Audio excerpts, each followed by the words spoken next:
Welcome to Mystery Stories, where quiet villages hide unspoken truths and ordinary moments carry unsettling weight. Tonight's tale unfolds gently, through careful observation, whispered gossip, and the things people almost say. Settle in, listen closely, and allow the calm to draw you deeper. Because in these stories, nothing announces itself loudly. The truth arrives softly, patiently, and once heard, it never quite leaves you.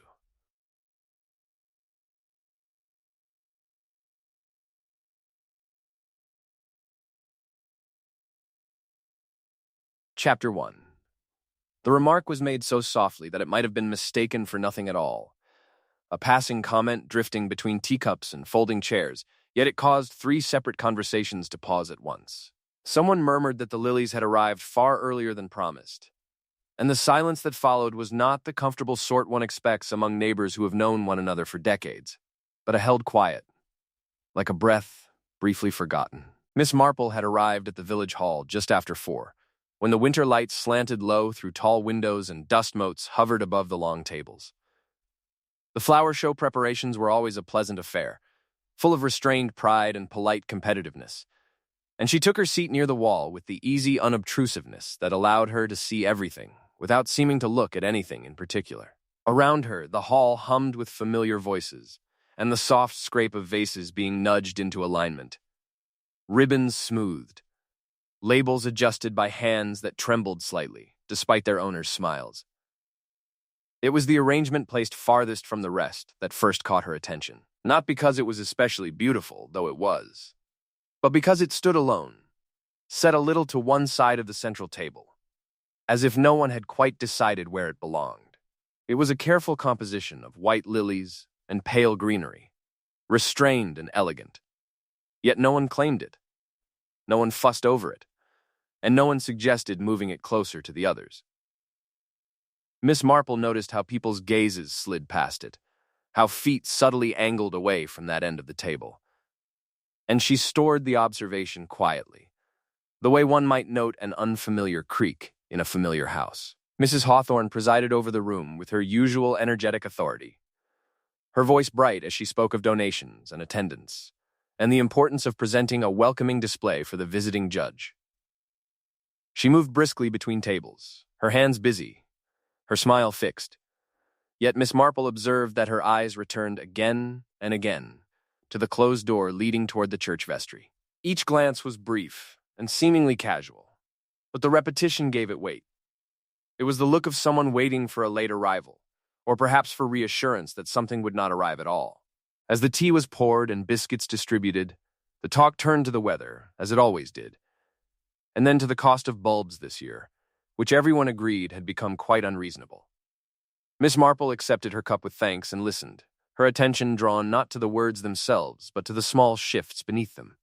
When someone mentioned the lilies, remarking lightly that such blooms were difficult to obtain on short notice, Mrs. Hawthorne laughed too quickly and spoke over her, steering the conversation toward raffle tickets.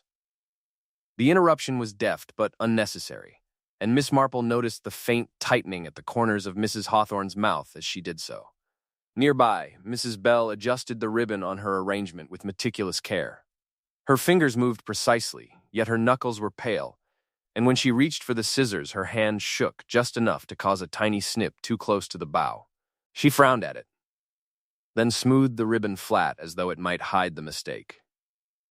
Miss Marple watched her for a moment, noting how often her gaze flicked toward the solitary lilies before returning to her own flowers.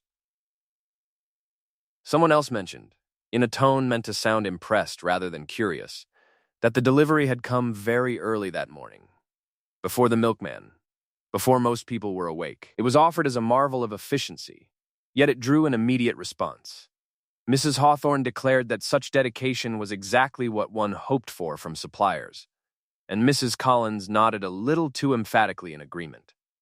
The subject shifted at once to the arrangement of chairs for the judging, but the air felt altered, as though a door had been quietly closed. Miss Marple sipped her tea and let her gaze drift across the room. She had learned long ago that people revealed themselves most clearly when they believed they were merely filling time. She observed how Mrs.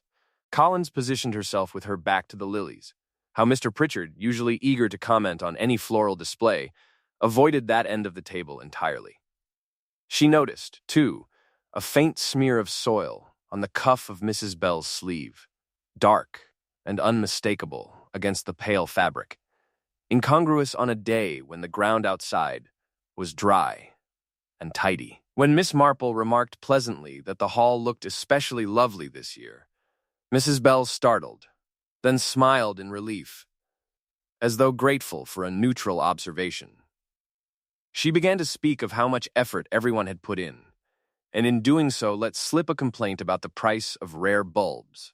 It was not an unusual grievance, but her voice dropped on the word rare, and she glanced instinctively toward Mrs. Hawthorne, who had suddenly found reason to rearrange a vase at the far table. There was a murmur then, barely audible, from two women leaning together near the window. Miss Marple did not strain to hear. She merely allowed the sound to reach her as it would. The phrase money owed floated briefly into clarity, followed by a swift intake of breath and a hushed laugh that did not ring true. The women straightened at once when someone approached, their expressions smoothing into pleasant neutrality. As the afternoon wore on, the light faded, and lamps were switched on, casting a warmer glow that softened the edges of the room. Yet the sense of unease did not fade with the day. Miss Marple noticed how the lilies seemed almost luminous under the artificial light, their white petals catching the eye despite themselves. She wondered who had chosen them, who had paid for them, and why no one seemed willing to acknowledge their presence. When Mrs. Hawthorne announced that everything was nearly finished and that they could all go home to rest before the judging the next day, there was a collective exhale of relief. Chairs scraped back, coats were fetched, and goodnights exchanged with the familiarity of long habit. Miss Marple lingered, as she often did, waiting for the moment when people spoke most freely, once the official business was done. It was then that Mrs. Bell, gathering her things, muttered that she hoped the expense would be worth it in the end. She caught herself at once and laughed softly, blaming the cost of flowers, but her eyes betrayed her. They lingered on the lilies with something like resentment, or perhaps fear. Miss Marple walked home slowly through the quiet lanes, the image of the unclaimed arrangement vivid in her mind. She reflected on the early delivery, the soil-stained sleeve, the hurried change of subject, and the way the room had subtly arranged itself around that single bouquet. These were small things, easily dismissed, yet together they formed a pattern that troubled her. And Miss Marple, smiling kindly to herself in the gathering dusk, knew she had just seen the first shadow of murder. Chapter 2. It began, as so many village revelations did, with a teacup set down just a fraction too hard upon its saucer. Miss Marple noticed it at once, though she gave no sign beyond a mild inclination of her head, as if merely adjusting her view of the small sitting room in which she now found herself. Mrs. Collins's drawing room was arranged with careful affection, each chair angled toward conversation rather than comfort, the lace curtains freshly laundered, the scent of polished wood faint beneath the stronger aroma of brewed tea. It was a room meant to reassure, to suggest that nothing truly unpleasant could occur within its walls. Yet the teacup rattled again, and this time no one pretended not to hear it. Mrs. Bell laughed softly and said her hands were always unsteady in the afternoons, a remark delivered with the air of long familiarity. She reached for her cup again, and this time held it firmly, though the effort showed in the whiteness of her fingers. Miss Marple observed the movement with interest, noting that the tremor had not appeared earlier when Mrs. Bell accepted her coat or adjusted the sugar bowl. It seemed to arrive only now, in the midst of talk. Mrs. Collins poured more tea and spoke of the flower show as though it were already behind them, praising the overall impression and remarking how fortunate they were to have such dedicated participants. Her voice was warm, practiced, and entirely convincing. Still, Miss Marple noticed how she avoided mentioning any particular arrangement, as though naming one might lead her somewhere she did not wish to go. They sat in comfortable chairs, knees angled politely toward one another, the rhythm of village hospitality settling in around them. Outside, the light had begun to fade, casting a soft gray against the window panes, and someone remarked that the evenings were drawing in earlier than expected. It was an innocent enough observation, yet it carried with it the suggestion of things happening unseen. The conversation drifted, as it always did, toward the subject of expense. Mrs. Collins sighed gently about the cost of living, about how even simple pleasures now required careful thought. She mentioned flowers, of course, remarking that imported varieties were particularly dear. Miss Marple listened with mild interest, watching how Mrs. Bell's shoulders stiffened almost imperceptibly at the word imported.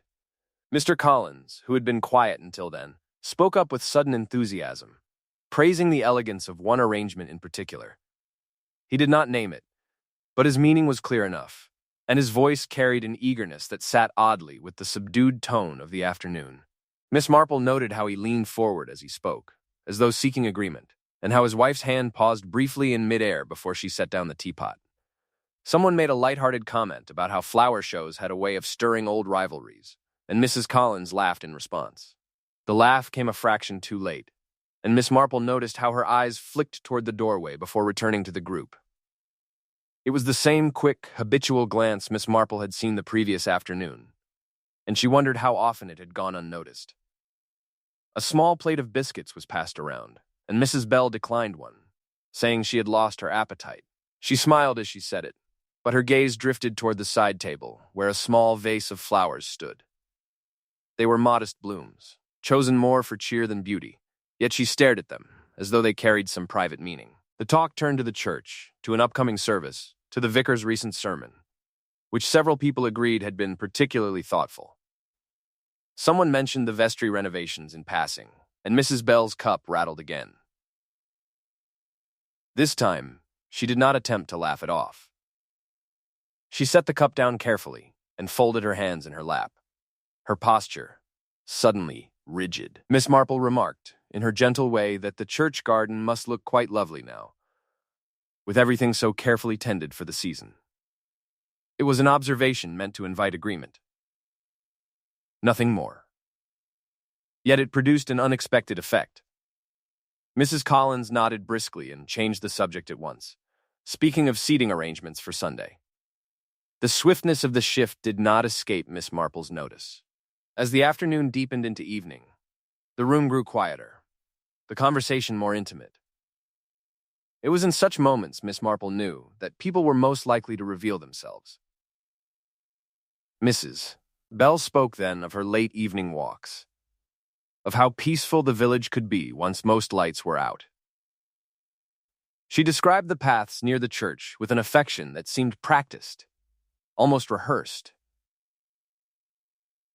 Mr. Collins responded with a remark about how one ought to be careful wandering about after dark, especially near the garden where the ground could be uneven. He smiled as he said it, but his eyes lingered on Mrs. Bell with a look that felt more warning than concern.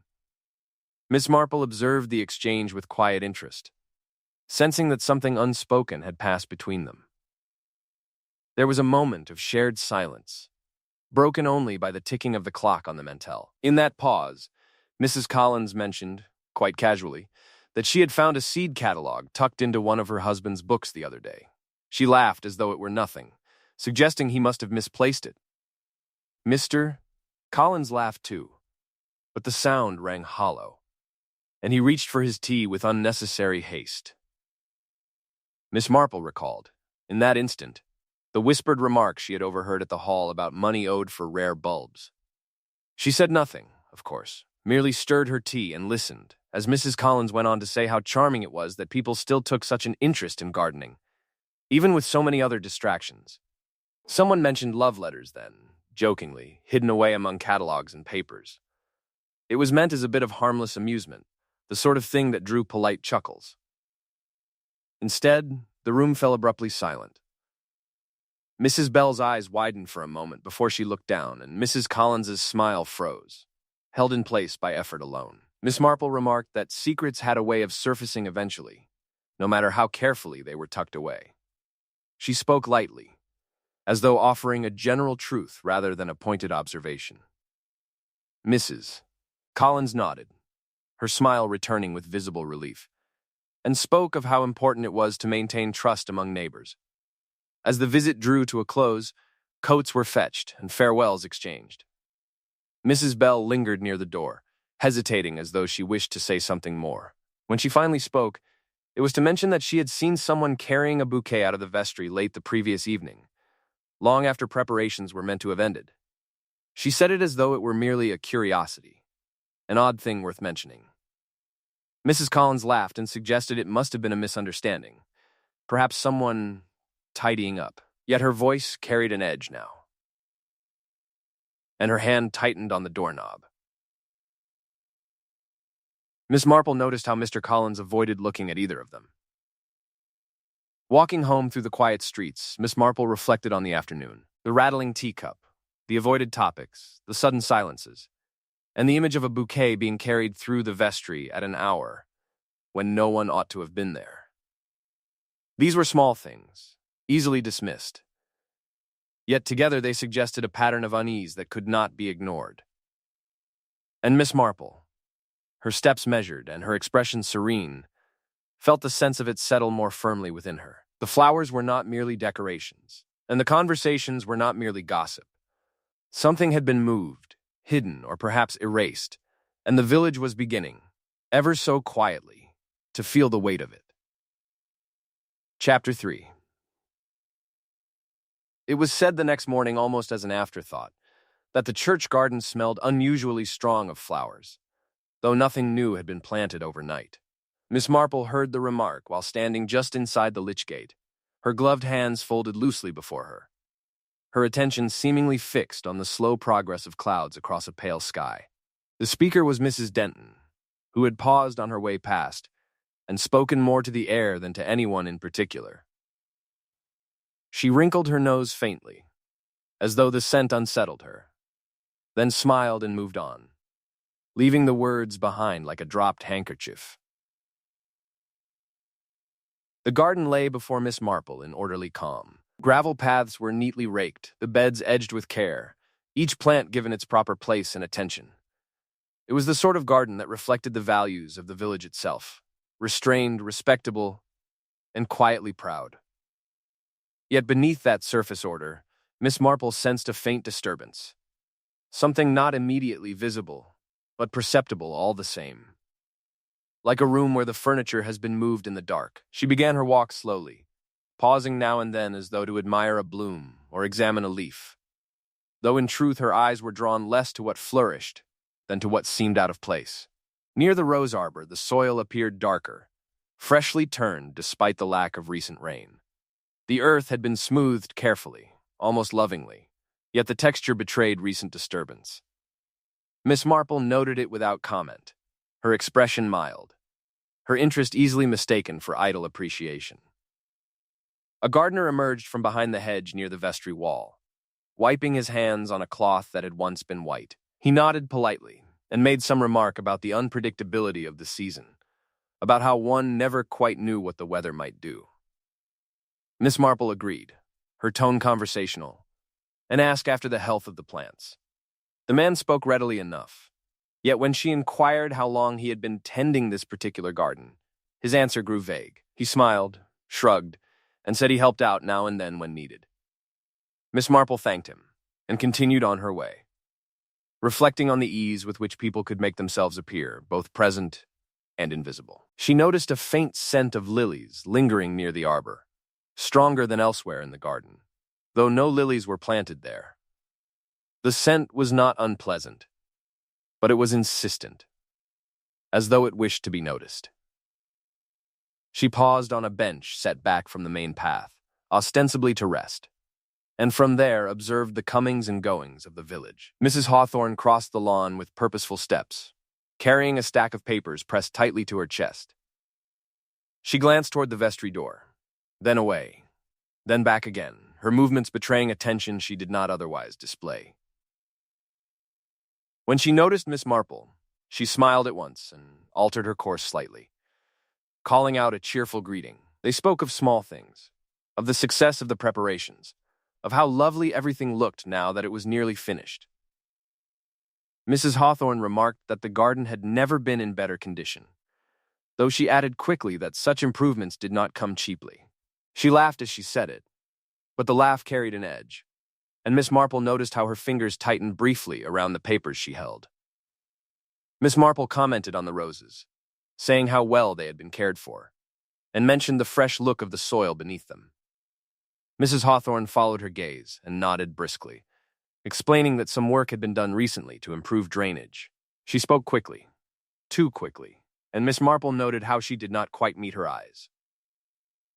As Mrs. Hawthorne hurried on, Miss Marple remained seated, watching as the gardener reappeared briefly near the vestry wall before disappearing again.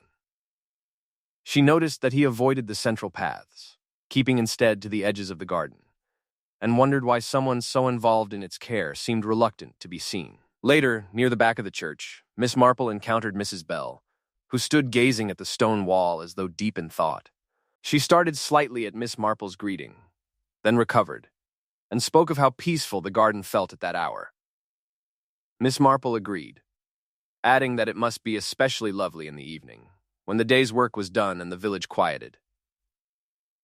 Mrs. Bell hesitated before responding.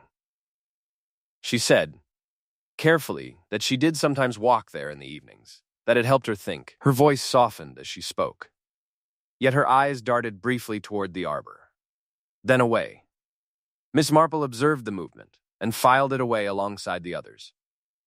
They spoke for a few moments of ordinary things, of the weather and the coming service, and then Miss Marple mentioned, almost casually, that she had heard certain flower deliveries had been kept off the official ledger, explained away as generosity. It was said lightly, as a matter of interest rather than concern. Mrs. Bell stiffened.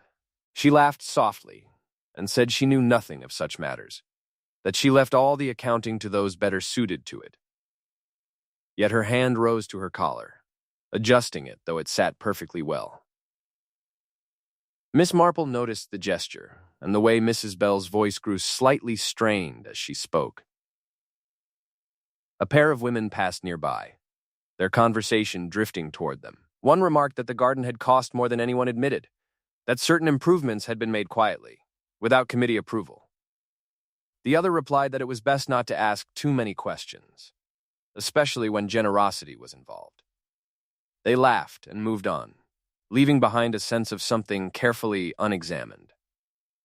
Miss Marple continued her walk, pausing near the vestry door. It stood closed, its paint newly touched up, the handle polished to a dull shine. She imagined the late evening Mrs. Bell had described, someone carrying a bouquet through this very doorway, long after the others had gone home. The image settled in her mind, vivid and unsettling. Near the door, partially hidden by a bench, she noticed a broken stem, its end snapped cleanly rather than torn. It had been tucked out of sight, as though someone had meant to return for it later, or hoped it would simply go unnoticed. Miss Marple bent slightly, examining it without touching, and recognized the habit behind such tidiness. It was the sort of thing done by someone accustomed to correcting small mistakes, someone who preferred order even in moments of haste. The church bell tolled the hour, its sound echoing softly across the garden. Miss Marple straightened and resumed her walk, her expression composed, her thoughts quietly busy. She recalled the whispered mention of inheritance, tied to land bordering the garden, a dispute spoken of years ago, and dismissed as harmless bitterness. She wondered how such grievances might change when mixed with money, secrecy, and opportunity. As she reached the gate, she encountered Mr. Collins, who appeared slightly out of breath, as though he had been hurrying. He greeted her politely and remarked on the beauty of the garden, adding that it was fortunate the village had people willing to invest so much time and effort into its upkeep. Miss Marple agreed, then asked whether he had been involved in arranging the flower deliveries. Mr. Collins hesitated for a fraction of a second before replying that he had only helped where asked, that he trusted others to manage such details. His smile was pleasant, yet his eyes flicked briefly toward the vestry door before returning to her face. Miss Marple noticed the gesture and felt a familiar sense of quiet certainty begin to form. They parted soon after, and Miss Marple made her way home through the lane, the scent of lilies lingering faintly in the air. She reflected on the morning's observations, the disturbed soil, the ledger kept conveniently incomplete, the gardener without a name, and the careful avoidance of certain topics. None of it was conclusive, yet all of it pointed towards something concealed beneath the surface order of village life. And as Miss Marple closed her gate behind her and paused for a moment before going inside, she felt the question settle more firmly in her mind. What, she wondered, did the soil remember that the village wished to forget? Chapter 4. The flowers were already there when the villagers arrived, arranged in such abundance that the church seemed to breathe their scent before a single hymn was sung. Miss Marple noticed this at once as she stepped inside, pausing just long enough to take in the scene as a whole. White lilies dominated the space, their pale heads inclined toward the aisle, interspersed with softer colors meant to suggest comfort and reverence. There were roses, too, and sprays of greenery carefully placed along the pews, each arrangement positioned with deliberate care. It was generous, certainly. Perhaps too generous. Funerals in the village were usually marked by restraint, by quiet dignity. This display felt intentional in another way, as though something were being emphasized rather than honored. She moved slowly down the aisle and took her seat near the middle, where she could observe without appearing to do so. Around her, coats were removed, murmured greetings exchanged, and the low rustle of programs filled the air. Miss Marple listened to the tones of those greetings, noting which voices carried genuine sorrow, and which seemed edged with something else. Relief, perhaps. Or vigilance. Mrs. Hawthorne sat several rows ahead, her back straight, her hands folded tightly in her lap. She did not turn to greet anyone, though she usually did. Miss Marple saw how her shoulders lifted slightly each time the church door opened, then settled again when it was only another neighbor taking a seat. The habit was subtle, but repeated often enough to be noticed. Near the front, Mrs. Bell stood for a moment beside one of the larger wreaths, adjusting its ribbon with unnecessary precision before taking her place. Her face was composed, her expression appropriately solemn, yet Miss Marple observed how she avoided looking directly at the arrangement once it was set. It was as though acknowledging it too fully might draw attention she did not wish to invite. The service began in the usual way, the vicar's voice calm and measured as he spoke of community, remembrance, and the quiet ways a life could touch others. Miss Marple listened politely, though her attention wandered to the flowers again and again. She noticed which arrangements were placed closest to the coffin and which were set slightly apart, and she wondered who had decided upon that distinction. When the hymns were sung, voices rose and fell together, filling the space with a sense of unity. Yet Miss Marple detected small irregularities within that harmony. A hesitation here, a voice that dropped out there. She saw Mr. Collins glance sideways during one verse, his gaze settling briefly on Mrs. Bell before returning to the page in his hands. The movement was quick, almost reflexive. As the service progressed, Miss Marple's thoughts returned to the church garden. She imagined the late evening light, the disturbed soil, the scent of lilies where none were planted. She wondered whether those same flowers now arranged so carefully inside had been part of something earlier, something less public. The vicar spoke of forgiveness then, of setting aside grievances and finding peace. The words were familiar. Yet Miss Marple noticed how they caused a faint tightening around Mrs. Hawthorne's mouth. She leaned forward slightly, her attention fixed on the floor ahead of her, as though determined not to meet anyone's eye. During a pause in the service, a hymn book slipped from someone's grasp and fell open onto the pew. Miss Marple's gaze was drawn to it, without conscious effort. Pressed between the pages was a dried flower, its petals flattened and yellowed with age. It had been placed carefully, not forgotten. The book was retrieved at once, and the flower hidden again, but the glimpse was enough. Miss Marple felt a small stirring of recognition. Such keepsakes were rarely meaningless. They marked beginnings or endings, promises made or broken. She wondered whose book it was and what memory the flower preserved. After the final prayer, the congregation rose and filed slowly toward the door. Miss Marple joined them, offering quiet words of condolence as expected. She watched how the mourners passed the coffin, some lingering, some hurrying by. Mrs. Bell paused only briefly, her eyes fixed ahead, while Mrs. Hawthorne stopped longer, her expression unreadable. Outside, the air felt cooler, the scent of flowers following them out into the churchyard. Groups formed naturally, people speaking in low voices, exchanging observations about the service and the arrangements. Miss Marple stood a little apart, listening. Someone remarked that the lilies must have cost a great deal, more than seemed necessary. Another replied that nothing was too much when honoring the departed.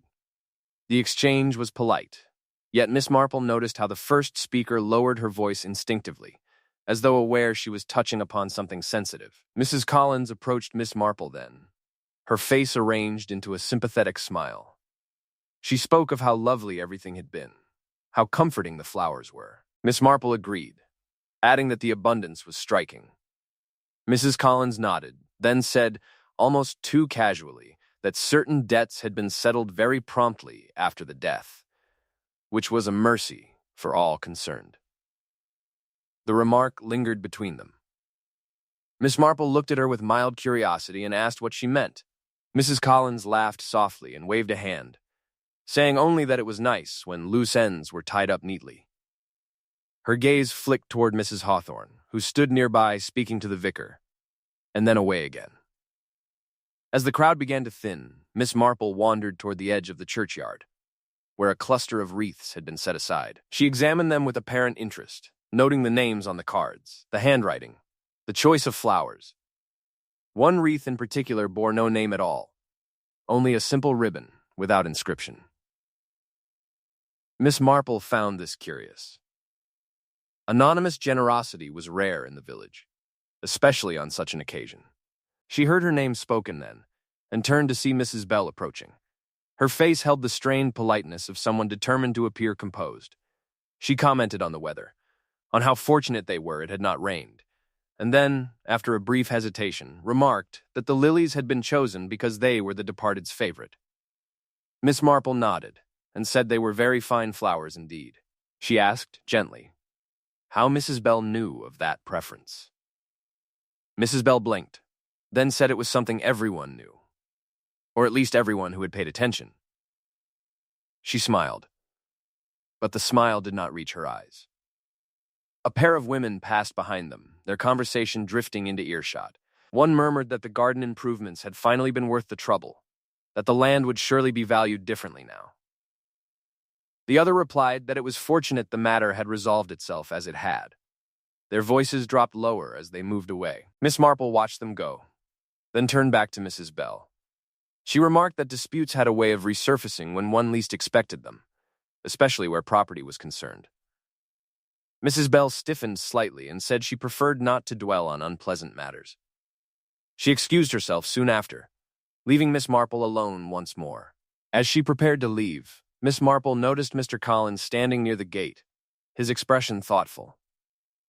He spoke to her briefly, saying how strange it felt to see so many flowers marking the end of a life. Miss Marple agreed, adding that flowers could say many things without words. Mr. Collins nodded, then said, almost to himself, that some messages were clearer than others. Walking home, Miss Marple reflected on the day. The abundance of lilies, the anonymous wreath, the mention of debts settled too quickly, and the pressed flower hidden in a hymn book. These were not signs of grief alone. They were signals, placed deliberately, perhaps unconsciously, by those who wished to communicate something without speaking it aloud. And as the church bell tolled behind her, its sound carrying softly across the village, Miss Marple felt a quiet certainty take hold. The flowers at the funeral were not merely tributes. They were markers, and someone in the village was afraid of what they marked.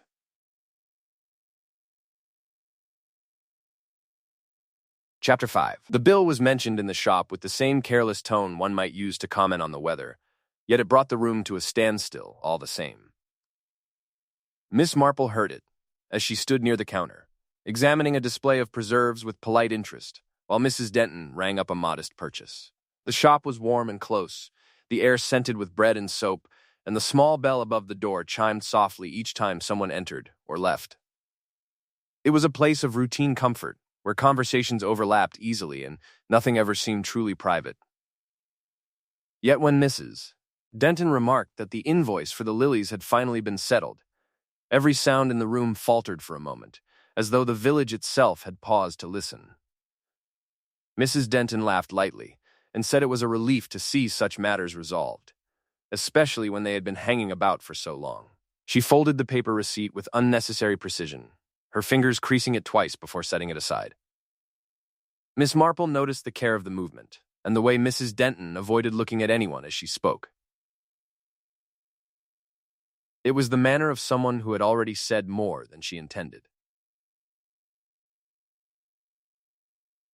Mrs. Collins stood by the shelves, pretending to compare tins, though she had not moved one since entering. She turned then, her smile fixed, and remarked that it was always best to settle accounts promptly. Her tone was agreeable, yet Miss Marple observed a faint tightness beneath it, as though the subject pressed upon her nerves. Miss Marple paid for her purchase and lingered, as she often did, offering a mild comment about how quickly expenses could add up when one aimed for something special. Mrs. Denton nodded in agreement and said that rare flowers were particularly dear, more so than most people realized. She glanced toward the door instinctively, then lowered her voice, adding that the amount in question had surprised even her. A customer near the window muttered that such extravagance was unnecessary, especially when the village had so many other needs. Mrs. Denton shushed her gently and said it was not their place to judge generosity. The exchange was brief, but Miss Marple noted how quickly the conversation was steered away, as though the topic itself carried risk. Outside, the light had softened, and Miss Marple walked slowly along the pavement, her thoughts turning over the morning's revelations. A bill large enough to surprise the shopkeeper, lingering unpaid until after the funeral, then settled without discussion. She wondered who had borne the cost, and why it had waited so long. Later that afternoon, she found herself invited in for tea at Mrs. Bell's house, an invitation extended with a politeness that felt carefully considered. The sitting room was neat to the point of severity, each object placed just so, as though disorder itself were unwelcome. Mrs. Bell moved briskly, setting cups and plates with deliberate calm. As they sat, Miss Marple remarked on the pleasantness of the room, on how everything seemed so well cared for. Mrs. Bell smiled and said she liked to keep things in order, that it helped her think. She poured the tea carefully, her hands steady now, and Miss Marple noted the contrast with the tremor she had seen earlier in the week. They spoke of ordinary matters at first, of the service, of the weather, of how quickly things had moved in recent days. Then Miss Marple mentioned the shop, remarking how busy it had been with everyone preparing for events and settling accounts. She spoke lightly, as though the thought had only just occurred to her. Mrs. Bell paused, the teapot hovering a fraction too long above Miss Marple's cup. She laughed softly, and said she supposed such times always brought a flurry of expenses. Her eyes flicked away as she spoke, settling briefly on the window before returning to the table.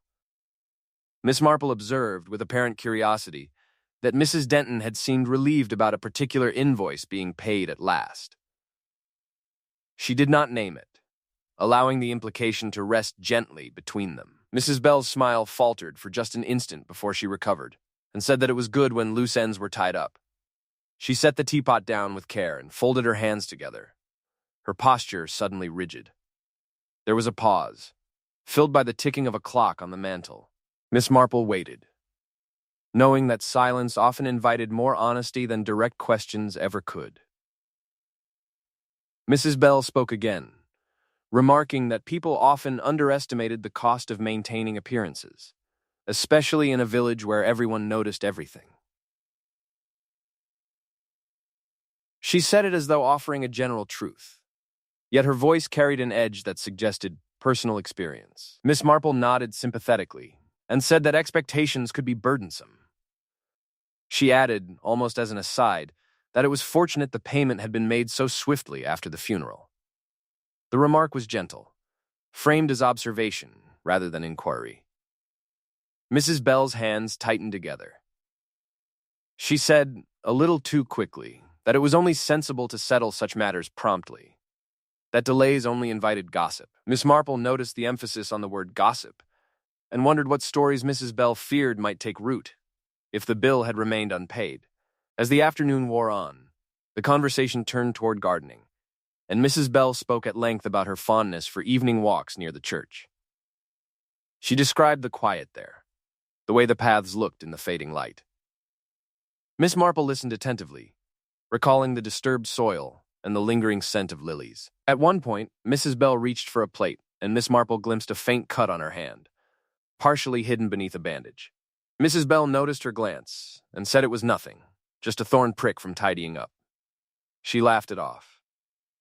Yet Miss Marple observed how carefully the bandage had been applied, as though the injury were deeper than she admitted. Miss Marple remarked that thorns could be treacherous, especially when one worked in haste. Mrs. Bell agreed, then added that accidents had a way of happening when one least expected them. The comment hung in the air, its meaning ambiguous, and Miss Marple stored it away. When Miss Marple left, she took a longer route home, passing by the church. The garden lay quiet, the paths empty. Yet she could not help noticing how the earth beneath the rose arbor still looked darker than its surroundings. She paused briefly, imagining the scene Mrs. Bell had described. Someone working there in the evening, perhaps hurried, perhaps anxious. The next day, Miss Marple encountered Mrs. Denton again, this time outside the shop as she swept the step. She greeted her pleasantly and remarked that business must have been brisk lately.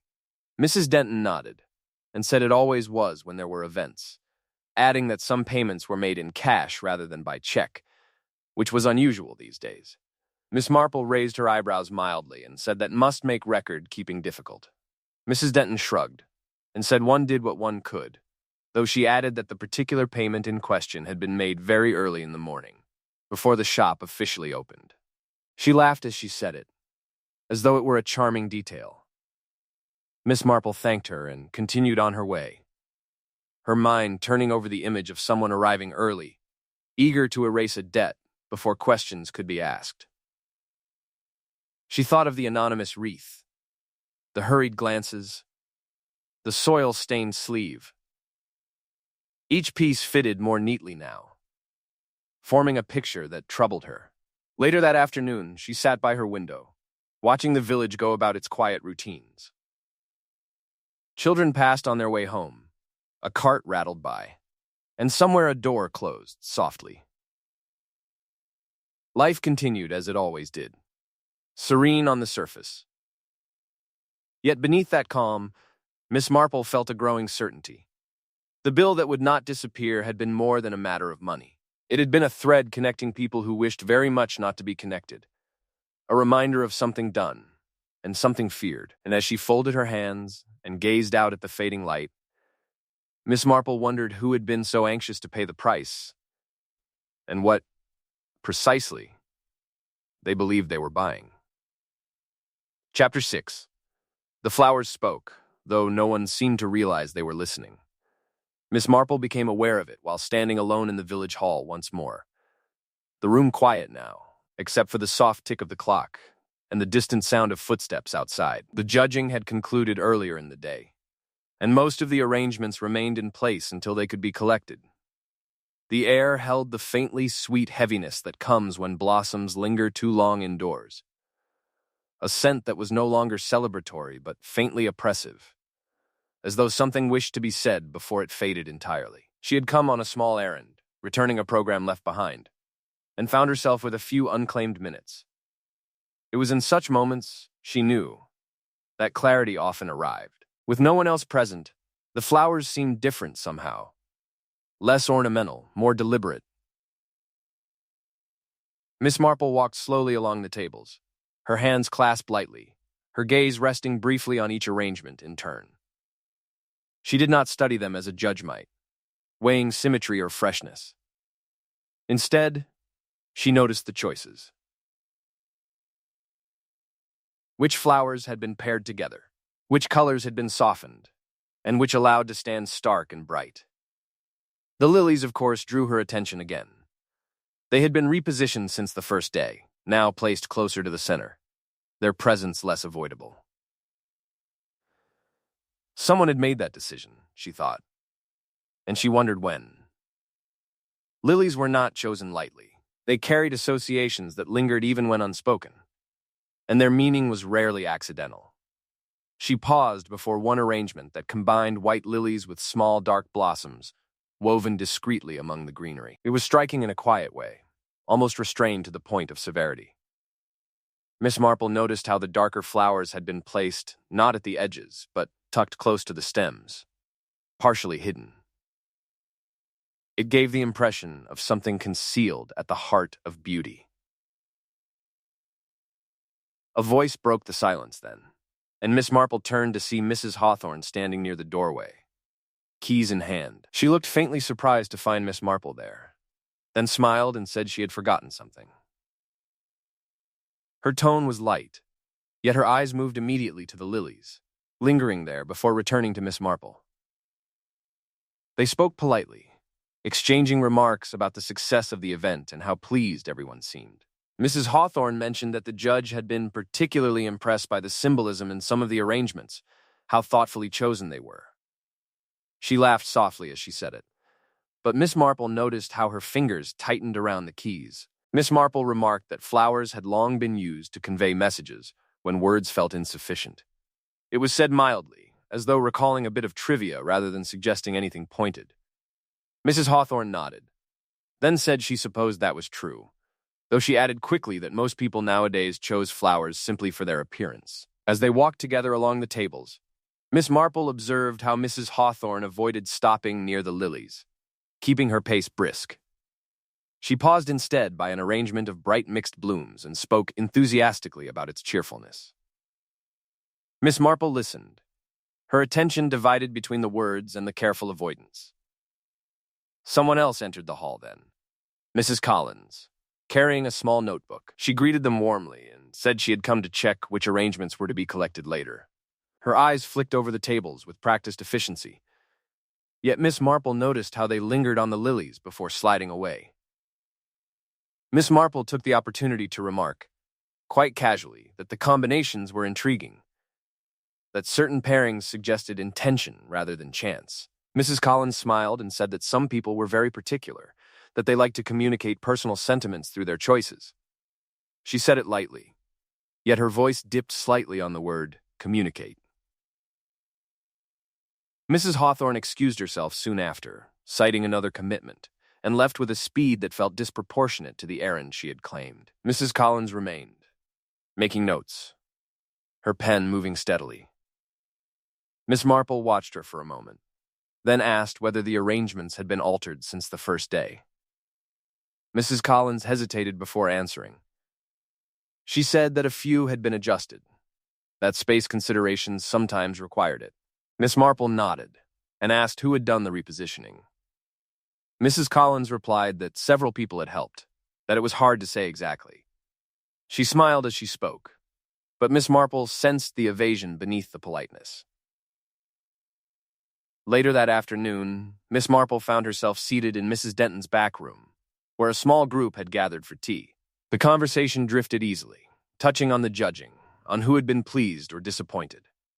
Someone remarked that flowers could say more than people ever intended, a comment delivered with a laugh that faded quickly. Mrs. Denton added that her grandmother had believed strongly in the old meanings of flowers, that she had once scolded someone for sending the wrong kind to a wedding. The group laughed, yet Miss Marple noticed how Mrs. Denton's gaze shifted toward the window as she spoke, as though remembering something less amusing. Miss Marple said, thoughtfully, that such meanings often persisted whether people acknowledged them or not. She mentioned lilies, noting their association with endings as well as remembrance. There was a brief silence, broken only by the clink of a spoon against china. Mrs. Bell, who had been quiet until then, spoke up to say that lilies were also symbols of purity, that it depended on how one looked at them. Her tone was composed, but Miss Marple noticed how she folded and unfolded her napkin as she spoke, her fingers working at it unconsciously. The talk moved on, yet Miss Marple's attention remained fixed on the small details. She observed how Mrs. Bell avoided sitting too close to the others, how she seemed always poised to rise, as though prepared for interruption. When someone mentioned the church garden, Mrs. Bell's hand stilled briefly before resuming its motion. Later, as Miss Marple walked home, she reflected on what she had seen. The arrangements were not merely decorative. They were deliberate compositions, choices layered upon choices. Someone had selected flowers not only for beauty but for what they implied, consciously or not. That evening, she received a brief visit from Mr. Collins, who stopped by under the pretense of returning a borrowed book. He spoke nervously, his usual easy manner absent. As he stood in her sitting room, his gaze drifted to a small vase of flowers on the side table. He remarked that she had chosen them well, that they were simple but effective. Miss Marple thanked him and said she liked flowers that knew their place. The phrase seemed to unsettle him. He laughed awkwardly and said that everyone liked order. Miss Marple asked, gently, whether he believed flowers could be misunderstood. Mr. Collins hesitated, then said that people often read too much into things. He shifted his weight and added that intentions mattered more than interpretations. Miss Marple smiled and said she supposed that was true, though she added that actions often spoke louder than intentions ever could. After he left, Miss Marple sat quietly, her thoughts turning inward.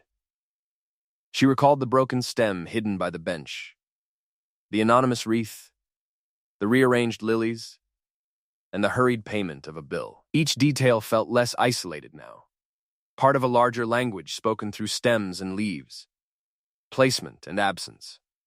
She imagined someone standing late in the hall or the garden, choosing flowers carefully, adjusting them not for beauty alone, but for what they might suggest. She imagined the comfort and danger of speaking without words, of letting others interpret meaning while maintaining plausible innocence. As night settled over the village, Miss Marple looked out at the quiet street, the lamps casting gentle pools of light. The village slept, unaware of the messages it had already received. And Miss Marple, her expression thoughtful, knew that the flowers had told their story. The question now was whether anyone else had been listening, and how far someone would go to silence what had already been said.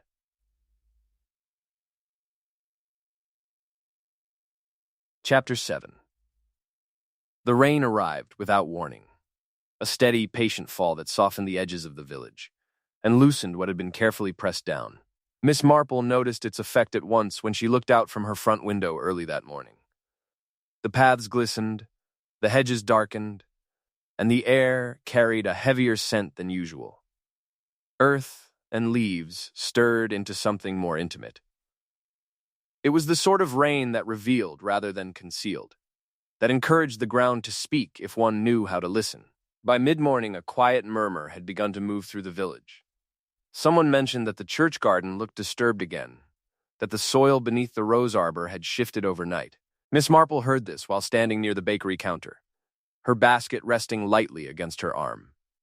The comment was made casually, as though it were no more than a gardener's concern. Yet it drew a few sidelong glances and an abrupt change of subject. She finished her errand and made her way toward the church, the rain easing as she walked. The garden lay empty when she arrived, the wet paths shining faintly.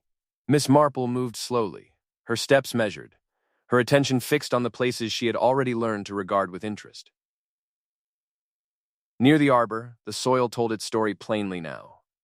What had once been smoothed with care had given way under the rain, revealing a shallow depression where something had been pressed down and covered again.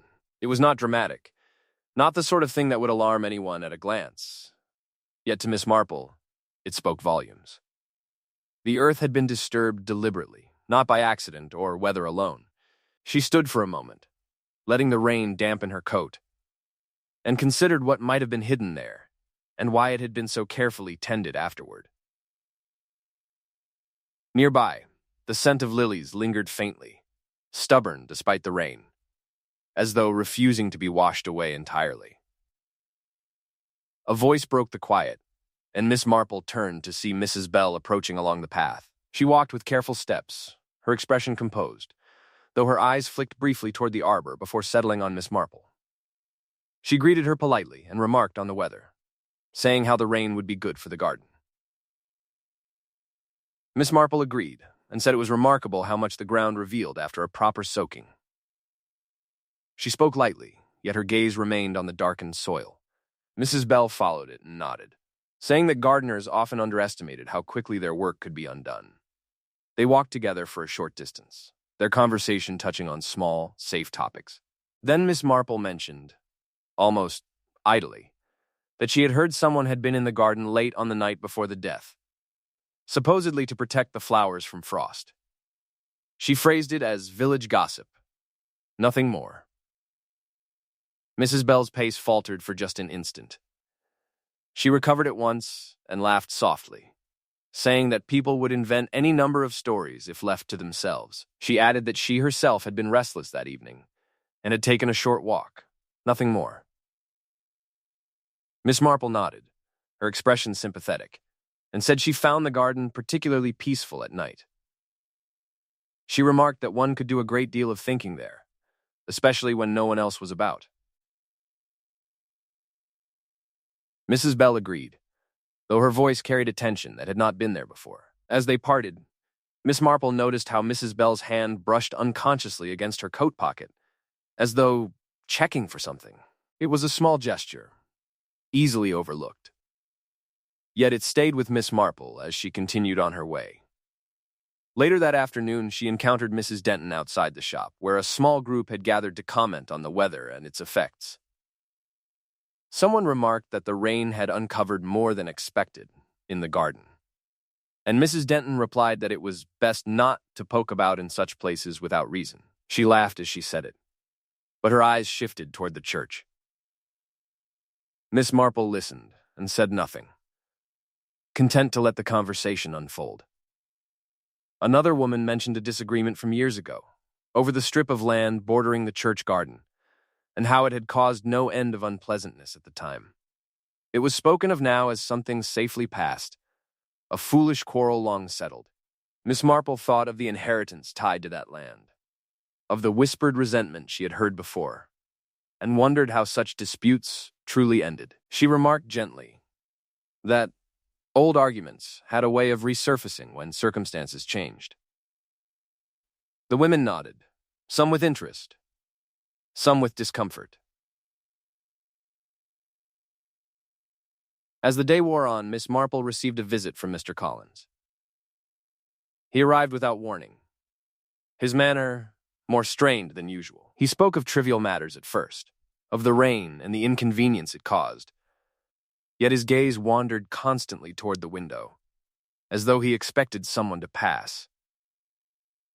Miss Marple offered him tea and listened as he spoke of the garden, of how unfortunate it was that the soil had been disturbed again. He said it with forced concern, and Miss Marple noticed how his words seemed carefully chosen. She remarked that the earth had a remarkable memory, that it often revealed what people preferred to keep hidden. It was said lightly, yet it caused Mr. Collins to shift in his seat. He laughed nervously and said that people sometimes imagined things that were not there. Miss Marple smiled and said that imagination had its place, but so did observation. She asked, gently, whether he had been near the church garden on the night in question. Mr. Collins hesitated, then said he had passed by briefly, nothing more, as many people did. The answer felt rehearsed, and Miss Marple noted the way his voice rose slightly at the end, as though seeking reassurance. She said nothing further, allowing the silence to stretch. After a moment, he stood and excused himself, leaving with visible relief. That evening, as the rain returned and tapped softly against her windows, Miss Marple reviewed the day's events. The exposed soil, the admissions offered too quickly or not at all, the old dispute stirred back into relevance. Each piece fit more closely now, forming a pattern that left little room for doubt. She thought of the fall that had been spoken of in careful terms, of how easily an accident might be staged amid flowers and shadows. She imagined the moment when intention replaced chance, when a quiet push or withheld hand altered everything. As she prepared for bed, Miss Marple paused by her window once more, looking toward the dark outline of the church beyond the trees. The garden lay hidden in shadow, yet she felt as though she could still see the disturbed earth, waiting. And Miss Marple, her thoughts settled and her resolve firm, knew that the truth now lay exposed. All that remained was to gather those who feared it most and allow the soil and the silence to speak one final time. Chapter 8. It was said afterward that Miss Marple's invitation to tea felt entirely ordinary, and that was precisely what made it so unsettling. The notes were delivered politely and without explanation, each one phrased with the same gentle warmth that characterized so many village invitations.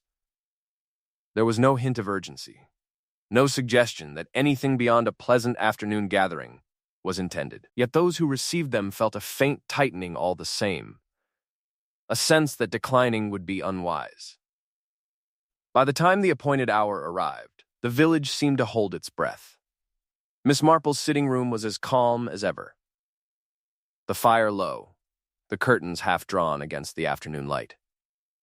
The table was set neatly, cups arranged with care, a modest plate of cakes placed within easy reach. Nothing about the scene suggested confrontation.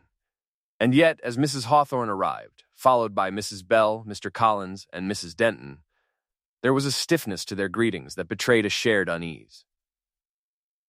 Miss Marple welcomed each guest kindly, her manner unchanged, and invited them to sit where they pleased. She poured the tea herself, moving unhurriedly, and spoke first of trivial matters, of the weather finally improving, of how quickly the flowers from the show would fade now that the excitement had passed.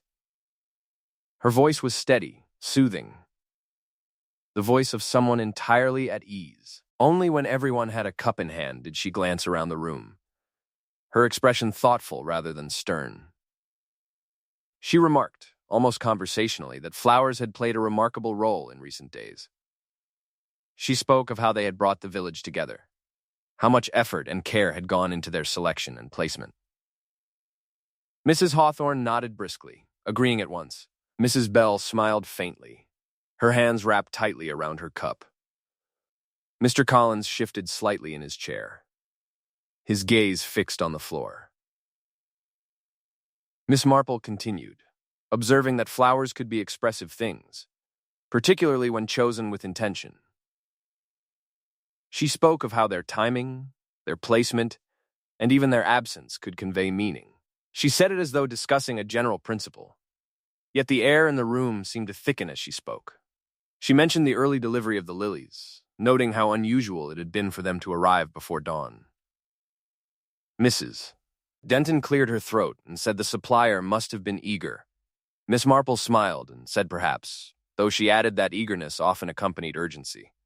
She spoke next of the arrangement set apart in the hall, the one no one quite wished to claim. She remarked on the soil stain observed on a sleeve that day, on the broken stem hidden by the bench near the vestry.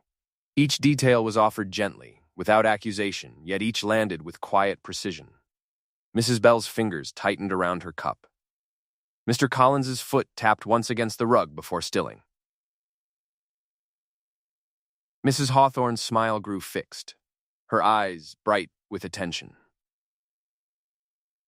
Miss Marple then spoke of the funeral, of the abundance of lilies, and the anonymous wreath. She observed how certain debts had been settled promptly afterward, paid in cash and at an hour when few would notice. She spoke of it as though remarking on village efficiency, yet the words settled heavily. She paused then, allowing the silence to deepen. Outside, a cart passed slowly, its sound distant and ordinary, a reminder that life continued as usual beyond the room. Miss Marple said softly that she had spent some time thinking about the church garden. She spoke of the disturbed soil, of how the rain had revealed what careful hands had sought to conceal. She spoke of the old disagreement over the land, of how its value had changed quietly, and how resentment could grow where opportunity presented itself. Mrs. Hawthorne leaned forward abruptly and said she saw no reason to dwell on past disputes. Miss Marple nodded and said she agreed, unless those disputes had never truly ended. She turned then, not sharply, but deliberately, toward Mrs. Bell. She remarked on Mrs. Bell's fondness for evening walks, on the peace of the garden at night. She mentioned the cut on her hand, dismissed as a thorn prick, and the way her voice had tightened when certain topics arose. Mrs. Bell opened her mouth to speak, then closed it again. Her face had gone pale, and she stared down at her cup as though it might offer guidance. Miss Marple shifted her gaze to Mr. Collins and spoke of his admiration for the lilies, of his presence near the garden on the night in question. She spoke of his careful words and his insistence that intentions mattered more than interpretations. Mr. Collins swallowed and said nothing. At last, Miss Marple folded her hands in her lap and said that accidents did happen, particularly in places where the ground was uneven and the light poor. She said it calmly, without emphasis. But she added that accidents often left behind inconsistencies, small signs that told a different story to those who cared to look. She described, in measured detail, how the deceased had been drawn into the garden late in the evening, under the pretext of discussing the arrangements and their cost. She spoke of a conversation held in lowered voices, of resentment over money and land finally given words. She spoke of how a moment of anger, carefully hidden beneath civility, had led to a withheld hand at the edge of the arbor. No one interrupted her. She said that the fall itself had been quiet, easily mistaken for misfortune. She spoke of how the body had been positioned among the flowers, how the lilies had been brought early to obscure the scent of disturbed earth. She spoke of how the soil had been smoothed, the stem broken and hidden, the bill left unpaid until death made payment safe. When she finished, the room remained silent. Mrs. Bell's shoulders slumped, the tension draining from her posture. She began to weep quietly, not dramatically, but with the exhaustion of someone who had carried a secret too long. She said she had not meant it to happen that way, that she had only wanted to frighten him, to make him understand. The words came haltingly, yet they carried the weight of truth. Miss Marple listened without judgment, her expression compassionate. She said gently that intention did not erase consequence, and that fear once invited rarely obeyed boundaries. Mrs. Hawthorne rose abruptly, her chair scraping the floor, and said she would fetch the authorities. Miss Marple inclined her head and said that would be wise.